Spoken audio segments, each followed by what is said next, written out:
نحمده ونصلي على رسوله الكريم أما بعد فقد قال الله تبارك وتعالى كما ورد في الركوع الثاني من سورة التغابن. أعوذ بالله من الشيطان الرجيم. بسم الله الرحمن الرحيم. ما أصاب من مصيبة إلا بإذن الله ومن يؤمن بالله يهد قلبه والله بكل شيء عليم. وأطيعوا الله وأطيعوا الرسول فإن توليتم فإنما على رسولنا البلاغ المبين. الله لا إله إلا هو وعلى الله فليتوكل المؤمنون. يا أيها الذين آمنوا إن من أزواجكم وأولادكم عدوا لكم فاحذروهم وإن تعفوا وتصفحوا وتغفروا فإن الله غفور رحيم. إنما أموالكم وأولادكم فتنة والله عنده أجر عظيم. صدق الله العظيم. رب اشرح لي صدري ويسر لي امري واحلل عقدة من لساني يفقهوا قولي. اللهم ربنا الهمنا رشدنا واعذنا من شرور انفسنا. اللهم ارنا الحق حقا وارزقنا اتباعه وارنا الباطل باطلا وارزقنا اجتنابه. آمین یا رب العالمین. سورہ تغابن کے دوسرے رکوع کی پہلی 3 آیات پر ہم ایک حد تک گفتگو کر چکے ہیں، لیکن گزشتہ اتوار کو میری طبیعت کچھ حاضر نہیں تھی، طبیعت خراب تھی، تو میں محسوس کرتا ہوں کہ ان آیات کا جو حق ادا ہونا چاہیے تھا وہ نہیں ہو پایا. میں تھوڑا سا اس کے بارے میں مزید عرض کرنا چاہتا ہوں کہ ان 3 آیات میں جو صحیح اسلامی تصوف ہے، جسے میں قرآنی تصوف قرار دوں گا، اس کی مکمل تصویر اور تعبیر آ گئی ہے. راضی برضائے رب، رب کی رضا پر راضی رہنا. یہ بات کہ جو بھی کچھ ہوا یا ہوگا وہ اذن رب کے بغیر نہ ہوا ہے نہ ہو سکتا. یہ تو ایمان کا منطقی تقاضا ہے. یہاں پتہ تک نہیں ہلتا جب تک کہ اللہ کی اجازت نہ ہو، اذن نہ ہو. تو جو کچھ ہوا اللہ کی اجازت سے ہوا، خواہ اس میں درمیان میں کتنے ہی عوامل آ گئے ہوں. کسی نے اٹھا کر آپ کو پتھر مارا، لیکن یہ پتھر آپ کو نہیں لگ سکتا تھا اگر اللہ نہ چاہتا. پتھر مارنے والے کا عمل اپنی جگہ ہے، لیکن آپ کو اس پتھر کا لگ جانا جو ہے یہ بغیر اذن رب نہیں ہے. لہذا اس کو سمجھیے کہ اللہ کی طرف سے آیا. ایک اس میں لطیفہ بھی ہے کہ ایک درویش یہ کہتا ہوا جا رہا تھا ایک جذب کی کیفیت میں، جو رب کرے سو ہو، جو رب کرے سو ہو، جو رب کرے سو ہو. ایک شخص نے اٹھا کر اس کے سر پہ پتھر دے مارا. اس نے پلٹ کر دیکھا تو شخص نے کہا مجھے کیا دیکھتے ہو، جو رب کرے سو ہو. اس درویش نے جواب دیا کہ یہ پتھر مجھے تو رب کے مارے ہی لگا ہے، لیکن میں دیکھ یہ رہا تھا کہ بیچ میں منہ کس کا کالا ہو گیا، کس نے اپنے لیے جو ہے وہ عذاب اللہ کا کما لیا. ورنہ مجھے بہرحال یہ پتھر لگا ہے تو اس میں اذن رب شامل ہے. اچھا، اب جو شے اذن رب سے ہو رہی ہے، بندہ مومن کا اگر اپنا تعلق اللہ کے ساتھ مخلصانہ ہے، اس میں منافقت نہیں ہے، اس میں ریا نہیں ہے، اس میں دھوکہ نہیں ہے، اس میں فریب نہیں. مخلصین لہ الدین، تو اللہ تعالیٰ کا تعلق بھی اس کے ساتھ ریسیپروکیٹ کرتا ہے. اللہ تعالیٰ انا عند ظن عبدی بی، حضور یہ اللہ کا قول ہے حدیث قدسی میں کہ میرا بندہ میرے بارے میں جو کچھ گمان کرتا ہے میں وہی سلوک اس کے ساتھ کرتا ہوں۔ اللہ تعالیٰ بھی مخلص ہے، اللہ تعالیٰ کی مرضی کے بغیر کچھ نہیں ہو سکتا، تو یقیناً جو کچھ ہوا ہے اس میں میرے لیے خیر ہے، چاہے فوری طور پر مجھے ناگوار گزرا ہے، مجھے تکلیف ہوئی ہے، میرے لیے یہ شے جو ہے ناپسندیدہ ہے، لیکن ان دی لانگ رن مجھے یقین ہے کہ اس میں خیر ہے۔ بیدک الخیر انک علی کل شیء قدیر، اے اللہ تیرے ہاتھ میں خیر ہی خیر ہے، تو ہر چیز پر قادر ہے۔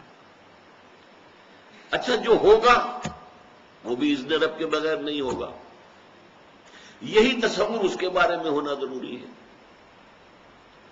اسی کا نتیجہ یہ نکلتا ہے جس کو قرآن مجید بار بار کہتا ہے، بار بار کہتا ہے، بار بار کہتا ہے، لا خوف علیہم ولا هم یحزنون۔ کیا مطلب اس کا؟ نہ ان پر کوئی خوف ہے نہ حزن سے دو چار ہوتے ہیں۔ عام طور پر یہ سمجھا جاتا ہے کہ یہ آخرت میں ہوگا، آخرت میں تو بتمام و کمال ہوگا، دنیا میں بھی ہوتا ہے۔ خوف کس بات کا بھائی؟ ہوگا وہی جو میرا رب چاہے گا، وہ میرا دوست ہے، میں اس کا ولی، وہ میرا ولی۔ الا ان اولیاء اللہ لا خوف علیہم ولا هم یحزنون، جو اللہ کے ولی ہوتے ہیں، اللہ کے دوست ہوتے ہیں، ان کے نہ کوئی خوف ہوتا نہ حزن ہوتا۔ خوف کس بات کا؟ ہوگا وہ جو اللہ چاہے گا، اور جو کچھ اللہ چاہے گا اس میں کوئی نہ کوئی خیر ہوگا، چاہے فوری طور پر مجھے نظر نہ آئے۔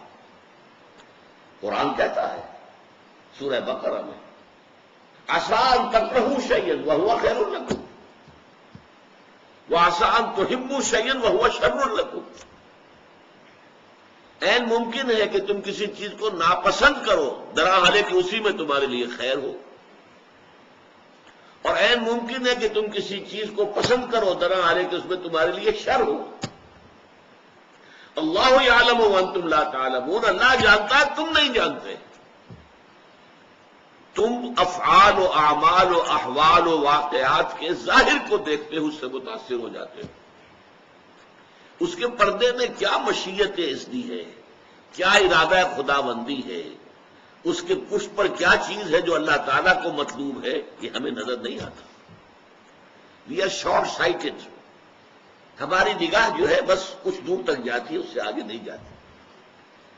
لہذا افعال و اعمال و احوال و واقعات کے صرف ظاہر پر ہماری نگاہ ہے، باطن پر تو ہے ہی نہیں،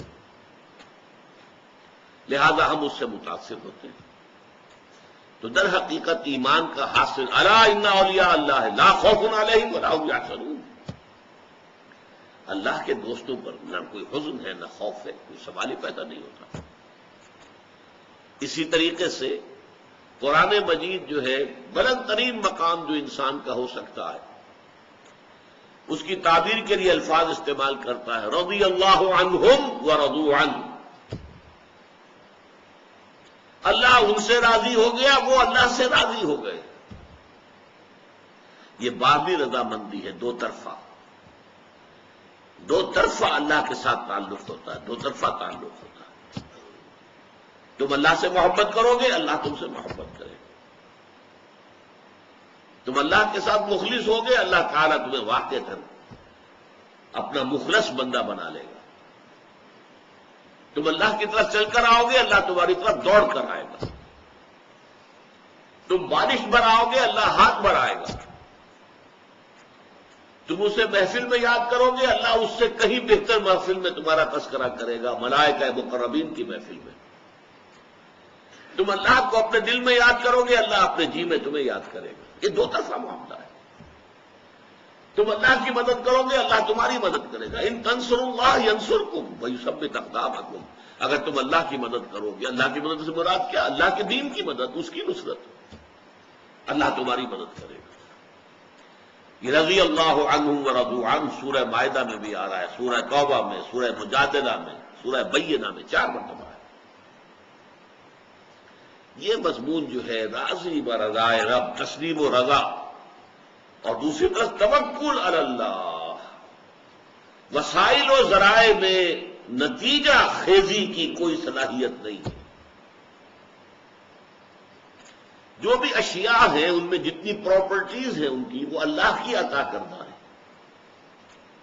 لیکن اللہ اشیاء کو پراپرٹیز عطا کرنے کے بعد خود پابند نہیں ہو گیا کہ اب کیا کروں، میں نے تو قانون بنا دیا water keeps it's level,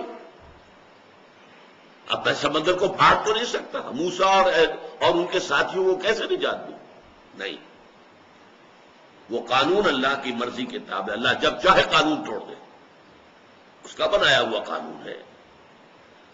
water keeps it's surface, پانی واقعتاً اپنی سطح برقرار رکھتا ہے، لیکن ایک مرتبہ ہوا ہے کہ عصائے موسوی کی ایک ضرب سے سمندر پھٹ گیا، فنفلق، ایسا پھٹا ہے، فکان کل فرقن کالطود العظیم، دونوں طرف جو ہے وہ بڑی چٹانوں کے مانند پانی کھڑا ہو گیا، اور حضرت موسیٰ اور ان کے ساتھی نکل گئے، بچ کر نکل گئے، اور جب فرعون اور اس کا لشکر آیا وہ دونوں پارٹ آپس میں مل گئے اور غرق ہو گئے۔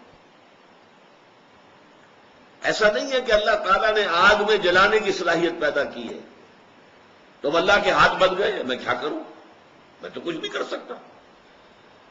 یہ نمرود نے آگ کا الاؤ جلا دیا اور ابراہیم کو اس میں پھینک رہا ہے، نہیں، قلنا یا نار کونی بردن وسلاما علی ابراہیم، وہ آگ اللہ کے حکم کی پابند ہے، تابع ہے، ہم نے اسے حکم دیا کہ آگ ٹھنڈی ہو جا اور سلامتی بن جائے ابراہیم کے حق میں، اس نے ابراہیم کو نہیں جلایا۔ البتہ یہ نوٹ کر لیجیے، یہ روز روز نہیں ہوتا، اگر روز روز ایسا ہوتا تو پھر تو کوئی سائنس ممکن ہی نہیں تھی۔ یہ properties of the matter, laws of chemical and physical change جو دنیا میں ہے، یہ کم و بیش مستقل ہے، لیکن اللہ کا اختیار بہرحال ہے، جب چاہے جس قانون کو چاہے توڑ دے۔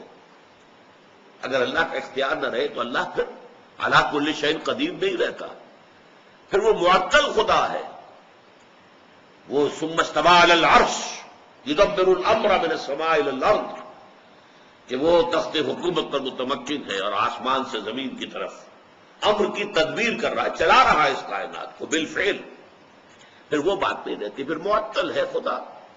یہ فلسفیوں کا تصور ہے خدا کے بارے میں کہ خدا کریٹر تو ہے، پیدا کیا ہے اس نے، لیکن کریٹ کرنے کے بعد اب وہ علیحدہ بیٹھا ہوا، اسے اس کائنات کی ڈے ٹو ڈے ورکنگ سے کوئی تعلق نہیں۔ یہ تو جو اس نے سیٹ آف لاز بنا دیے ہیں، کیمیکل چینج، فزیکل چینج کے قوانین بنا دیے ہیں، اس کے تحت آپ سے آپ کی کائنات چل رہی ہے۔ جیسے آپ دیکھتے ہیں کہ ایک فٹ بال کے کھلاڑی نے کک لگائی، اب وہ بال گئی، اب وہ جا رہی ہے، اب اس کھلاڑی کے اختیار میں نہیں ہے کہ روک لے اسے، وہ تو جائے گی، وہ تو زمین کی فرکشن ہے جو اسے روکے گی، اگر زمین میں فرکشن نہ ہو تو وہ رکے گی نہیں، وہ تو جاتی جائے گی۔ یہ معاملہ نہیں ہے، اللہ نے اس کائنات کو پیدا کیا اور پیدا کر کے وہ خود معطل ہو کر علیحدہ کہیں نہیں بیٹھ گیا ہے، بلکہ وہ اس کو کنٹرول کر رہا ہے، ہر آن ہر لحظہ اس کا حکم، اس کا اذن، اس کی مشیت، اس کا فیصلہ نافذ العمل۔ تو یہ ہے در حقیقت راضی برضائے رب رہنا۔ اس کو ہمارے ہم شاعروں نے بھی بڑی عمدگی سے پیش کیا ہے۔ بروں کشید ز پیچا کے ہست و بود برا، کہ عقدہا کے مقام رضا کشود برا۔ علامہ اقبال کا بڑا خوبصورت شعر ہے۔ یہ جو آدمی پیچ و تاب میں کھاتا ہے، یہ کیوں ہو گیا، یہ کیسے ہو گیا، یہ نہیں ہونا چاہیے تھا، یہ اس نے کر دیا، یہ اس نے میرا کام بگاڑ دیا، اندر ہی اندر پیچ کھا رہا ہے۔ لیکن جب معلوم ہوا یہ تو جو کچھ ہوا اللہ کے کیے ہوا، وہ سارا پیچ ختم، وہ غصہ ختم۔ اگرچہ میں پچھلی مرتبہ بتا چکا ہوں، اس کا یہ مطلب نہیں کہ مجرموں کو سزا نہ دی جائے یا غلط کاروں سے انتقام نہ لیا جائے، نہیں، یہ اپنی جگہ ہے۔ وہ جس کا منہ بیچ میں کالا ہوا ہے وہ مستوجب سزا ہے، اسے سزا ملنی چاہیے کہ تم نے پتھر مارا ایک درویش کو، لیکن وہ درویش یہ سمجھے گا اور اسے سمجھنا چاہیے کہ مجھے جو پتھر لگا ہے تو اذن رب کے بغیر نہیں لگا. شاید اللہ تعالیٰ میرے دماغ سے کوئی خناس نکالنا چاہتا تھا، شاید کوئی تکبر، کوئی گھمنڈ، کوئی اور خناس میرے دماغ میں جو ہے وہ سوار ہو گیا تھا، جسے اس ضرب نے آ کر نکال دیا. کوئی نہ کوئی خیر ہے اس میں میرے لیے، اس کا انداز یہ ہو. البتہ مجرموں کو سزا دو، اس کے بغیر معاشرہ ٹھیک نہیں رہے گا. وَلَكُمْ فِي الْقِصَاصِ حَيَاةٌ يَا أُولِي الْأَلْبَابِ. برو کشید ز پیچا کے ہست بود مرا، چے عقدہا کے مقام رضا کشود مرا. کیسے کیسے عقدے ہیں جو اس مقام رضا نے میرے لیے کھول دیے. کسی نے کچھ کر دیا، کتنا آسان ہو جائے گا معاف کرنا. اچھا میں معاف کرتا ہوں، اس لیے کہ مجھے اگر لگا ہے تو یہ صرف تمہارے مارے نہیں لگا ہے، یہ اللہ تعالیٰ کی مرضی سے لگا. آسان ہو گیا نا. اگر 100% اسی کی طرف منسوخ کرو گے تم نے کیا یہ، تو پھر اس کو معاف کرنا آسان نہیں ہوگا. توکل علی اللہ، اس کے معنی بھی بتا چکا ہوں. یہ معنی نہیں ہے کہ محنت نہ کرو، مشقت نہ کرو، اسباب و وسائل حاصل کرنے کی کوشش نہ. نہیں، اعدوا لهم ما استطعتم، اپنے امکان بھر جو کچھ کر سکتے ہو کر گزرو، جتنا سامان جمع کر سکتے ہو جمع کرو. لیکن کبھی یہ نہ سمجھنا کہ نتیجہ جو ہے وہ ان وسائل اور ذرائع کے اوپر ہے، وہ اللہ تعالیٰ کے اختیار میں ہے. وسائل دھرے رہ جائیں گے، کوئی نتیجہ نہیں نکلے گا اگر اللہ کی مرضی نہیں، اور بغیر وسائل کے نتیجہ نکل آئے گا اگر اللہ چاہے. توکل اللہ پر اور راضی برضا اللہ کے ساتھ، اور ان دونوں کو جمع کر دیں تو پھر کہتے ہیں تفویض الامر الی اللہ، اللہ کے حوالے اپنی بات کر دینا. اے اللہ تو کرنا چاہتا. دیکھیے اس کا ایک بڑا باریک نتیجہ نکلتا ہے.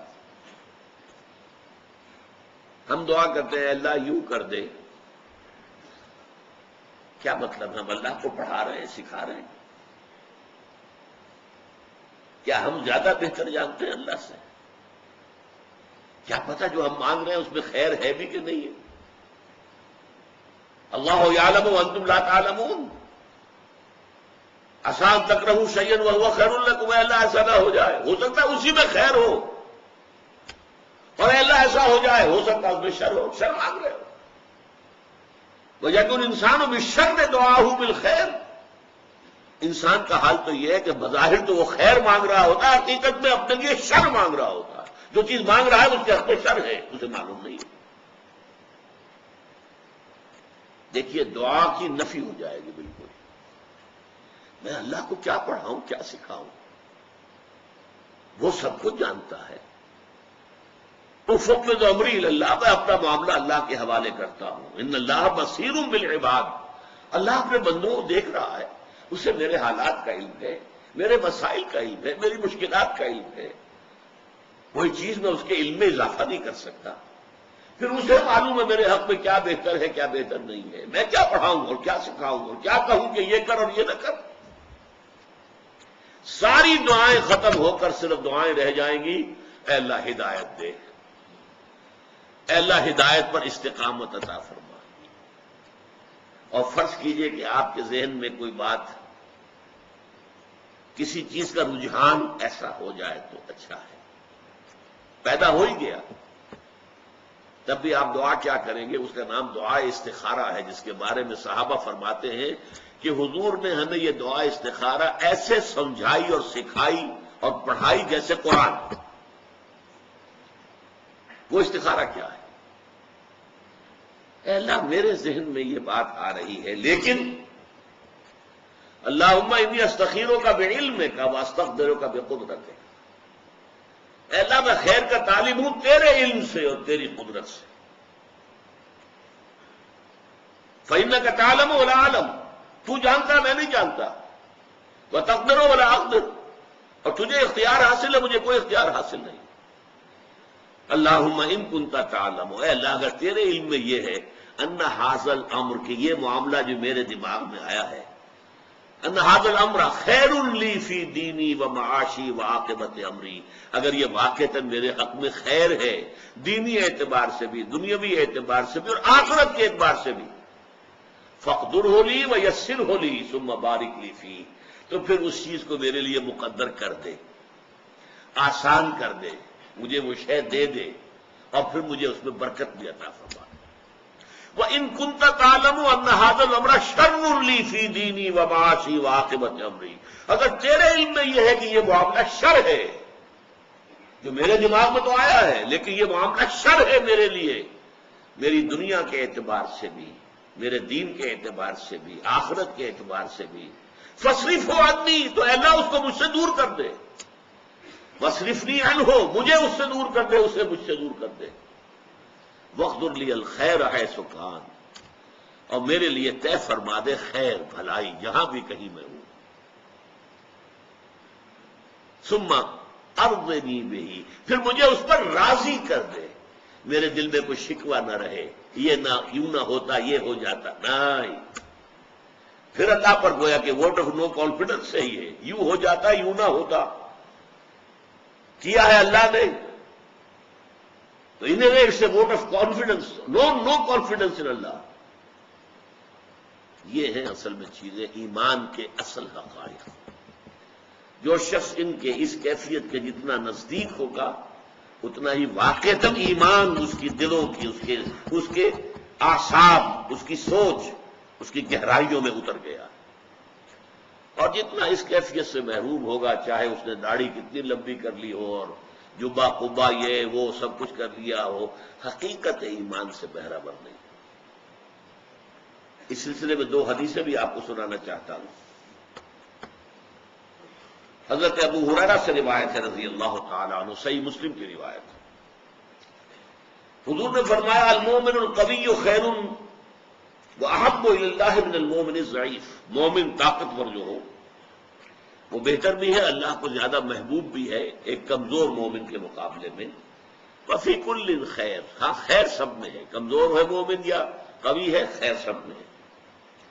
احرص علی ما ینفعک واستعن باللہ، جو چیز بھی تمہارے لیے مفید ہو اللہ سے وہ مانگو اور اللہ سے مدد چاہو۔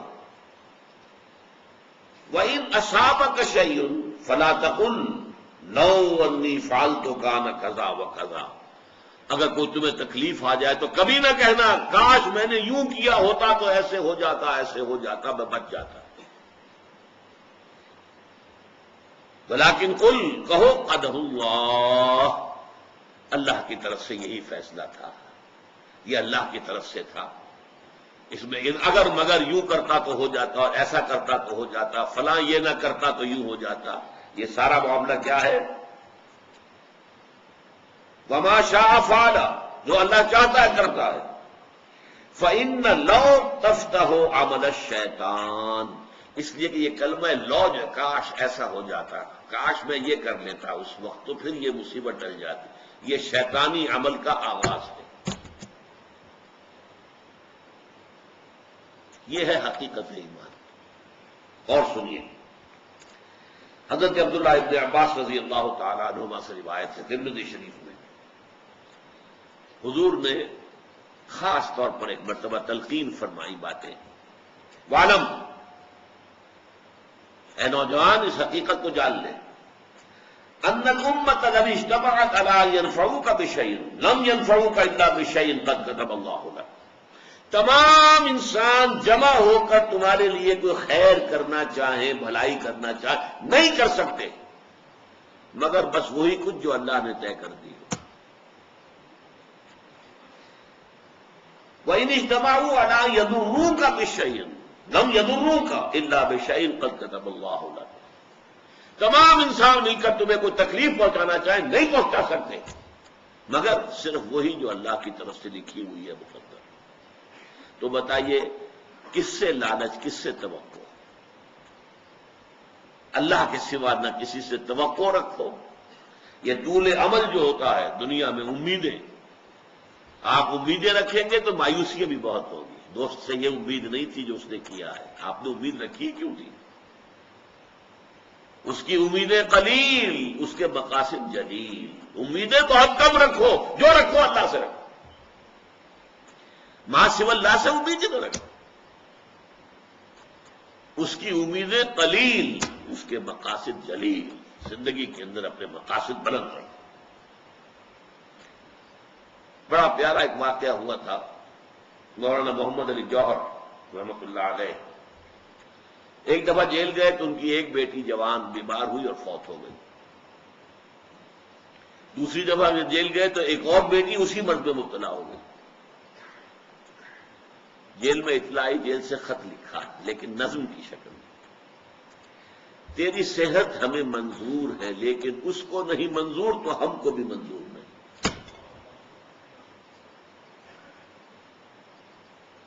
یہ ہے راضی و رضائے رب کی رضا پر راضی رہنا، اس کے فیصلے پر مطمئن رہنا، کوئی شکوہ کوئی شکایت نہیں۔ رضائے حق پہ راضی رہے، یہ حرف آرزو کیسا؟ خدا خالق، خدا مالک، خدا کا حکم تو کیسا؟ Who are you؟ جیسا کہ میں نے عرض کیا تھا، دعا کی جڑ کٹ جاتی ہے، اگرچہ یہ بھی تعلیم ہے حضور کی، جوتی مانگنے کا تسمہ بھی مانگنا ہو اگر تو اللہ سے مانگو، کسی اور سے کچھ نہ مانگو، لیکن اللہ سے بھی مانگو ہدایت، استقامت، اور سارا معاملہ اللہ کے حوالے ہے۔ اللہ تیرے خیال میں، تیرے علم میں اگر یہ چیز میرے لیے بہتر ہے تو عطا فرما دے، اور اگر تیرے علم میں یہ چیز میرے لیے بہتر نہیں ہے تو اسے دور کر دے مجھ سے۔ یہ ہے کل تصوف، اصل تصوف، تصوف کی اصل جڑ، یہ کیفیت ہے ایمان کا تقاضا۔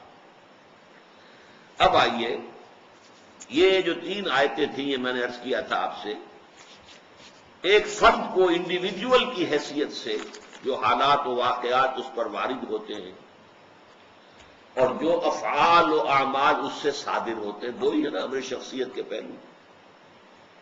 کچھ ہم پر حالات وارد ہو گئے،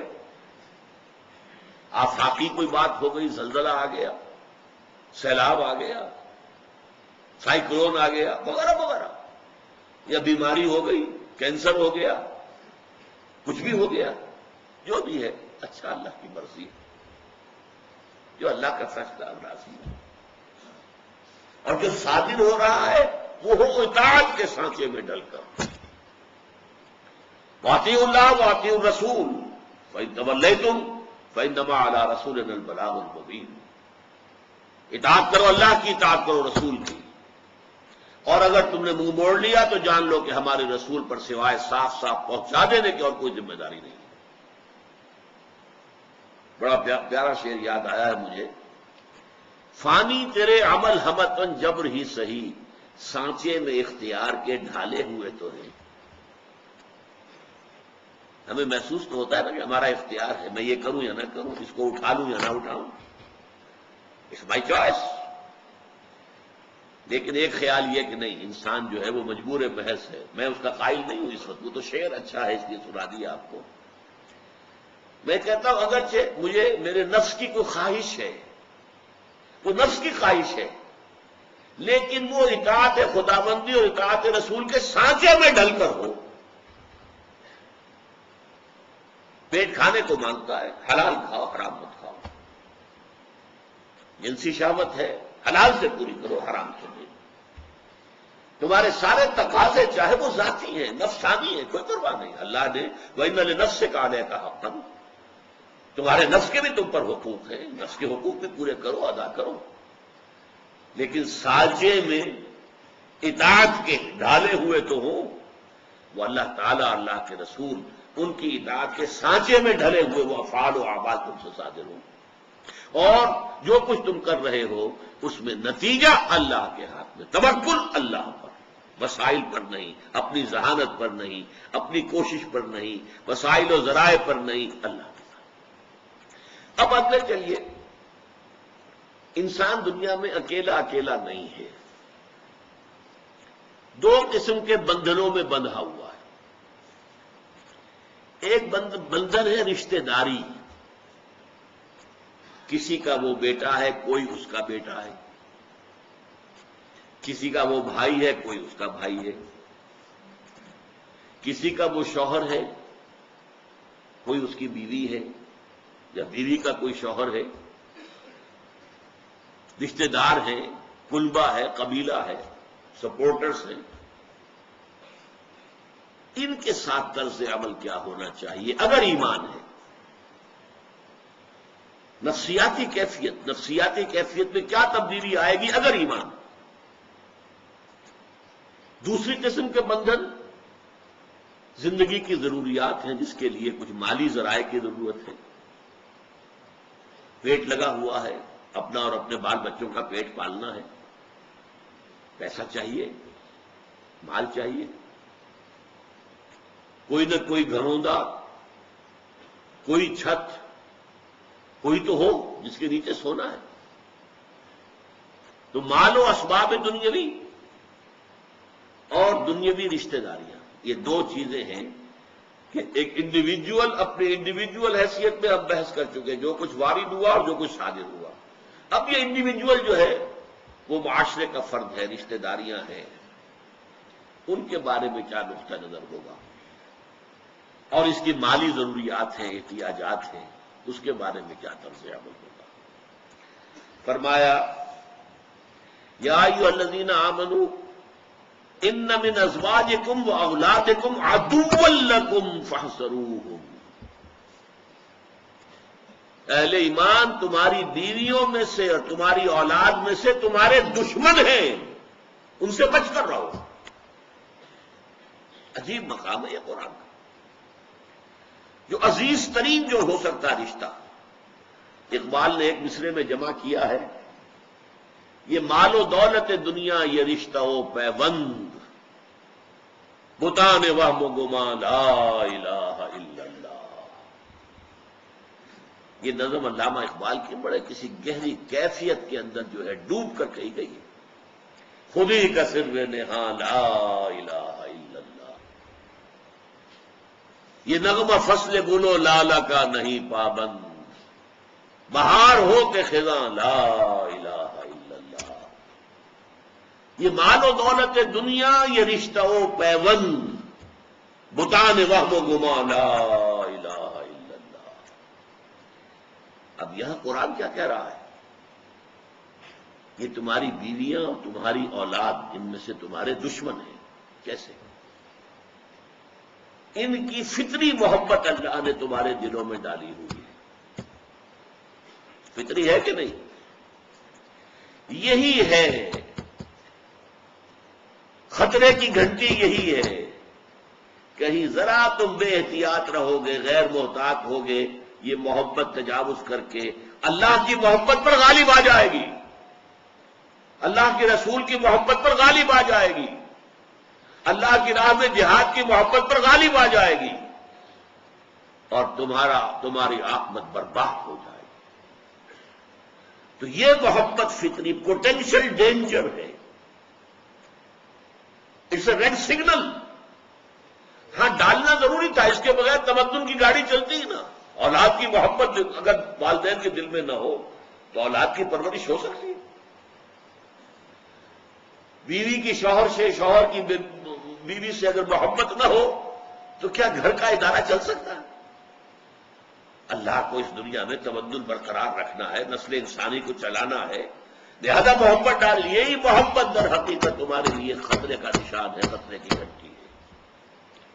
لہذا بچ کر رہو، بی آن دی گارڈ، حفاظت کرو اپنی، دیکھتے رہو کہیں ان میں سے کسی کی محبت اللہ کی محبت اور اس کے رسول کی محبت اور اس کی راہ میں جہاد کی محبت سے بڑھ نہ جائے۔ اب یہاں میں آپ کو آیت سناتا ہوں، سورہ توبہ کی آیت نمبر 24۔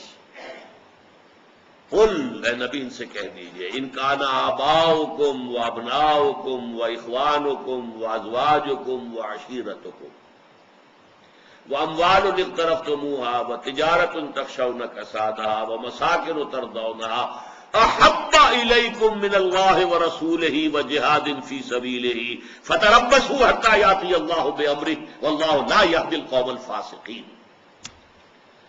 اے لوگوں، کان کھول کر سن لو، اگر تمہیں اپنے باپ، اپنے بیٹے، اپنے بھائی، اپنی بیویاں، اپنے رشتہ دار اور وہ مال جو تم نے جمع کیا ہے محبوب ہے، اور وہ کاروبار جو بڑی مشکل سے جمایا ہے، اس میں کساد کا، مندے کا تمہیں خوف رہتا ہے، اور وہ گھر جو تم نے بنائے ہیں، محل بنائے ہیں، حویلیاں بنائی ہیں، کوٹھیاں بنائی ہیں جو تمہیں بہت محبوب ہیں، اگر یہ 8 چیزیں، اب 8 میں 5 کیا ہے؟ رشتہ و پیوند، باپ بیٹا بھائی بیوی رشتہ دار، 3 ہے مال، مال تجارت اور جائیداد، یہ 8 چیزوں کی محبت اگر تمہارے دل میں 3 محبتوں سے زیادہ ہے، اللہ کی محبت، رسول کی محبت، اللہ کی راہ میں جہاد کی محبت، تو جاؤ دفاع ہو جاؤ، اللہ کا تم سے کوئی سروکار نہیں،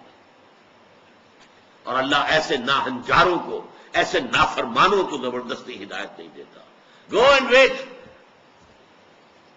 یہ ہے وہ محبت. یا ایھا الذین آمنوا ان من ازواجکم واولادکم عدوا لکم فاحذروہ. البتہ من کہا ہے، سب ایسے نہیں ہوتے.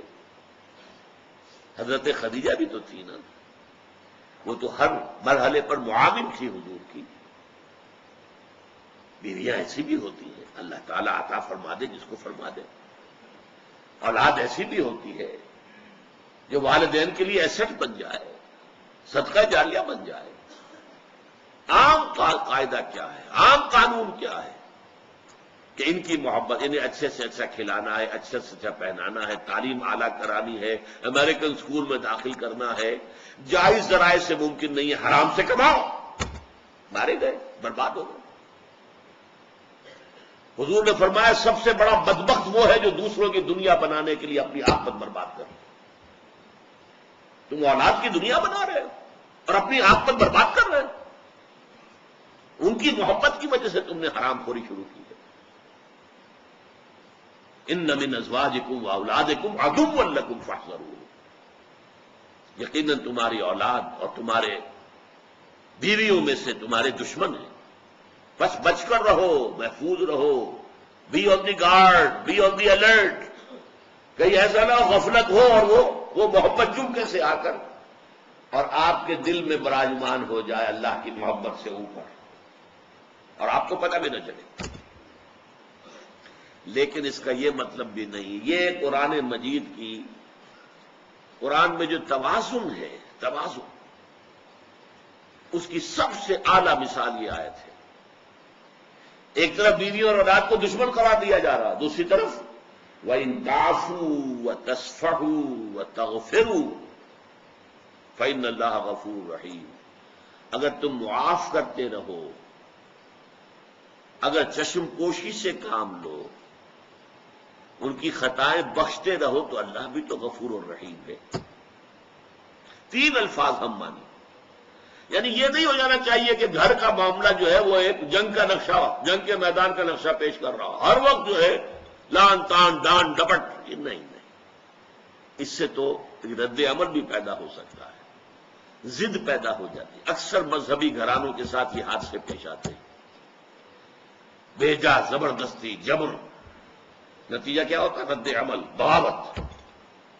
اکثر یہ آیت ان کے لیے تیر بہدف ہے اگر واقعتاً اس پر غور کریں. کیسے توازن کیا ہے؟